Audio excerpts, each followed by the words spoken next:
So, kasi siya po ay naging speaker na rin po namin ng aming anniversary. So, sa kabutihang palad, nagustuhan siya ng iba nating mga kapatid, kaya ito po ulit, nirequest po ulit namin siya na siya yung maging speaker po natin sa umaga ito. Ito po ating speaker na ito, nag-estudyante po kasi siya ng mama ko nung first year and second year high school dun sa Mindoro. Maliit pa po ako noon. Maliit pa po ako noon high school na si Pastor. Diba? So, tatakbo-takbo pa. Kilala ko si Pastor noon kasi nga po dahil sila yung mga kuya na namin nung sila yung nag-aaral. Yan po. Meron po siyang 2 anak na babae. Mamaya makikilala niyo po sila.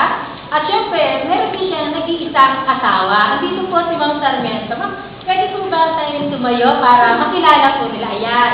Siya po si Ma'am Sarmiento, isa po sa Teachers Academy. So, si Pastor po ay graduate ng PUC noong 1988. Yan po, at siya po ay naging pastoral worker 12 years ng South Central Luzon Conference. Naging district pastor din po siya sa Laguna, Batangas, and Quezon. Naging publishing chaplain din po siya at naging school administrator. So, marami pong marami na rin si Pastor na naging sa buhay. So, marami na rin siya naging achievement sa kanyang buhay. Papakilala ko po sa umaga ito, wala po iba kundi si Pastor Jeffrey Sarmiento.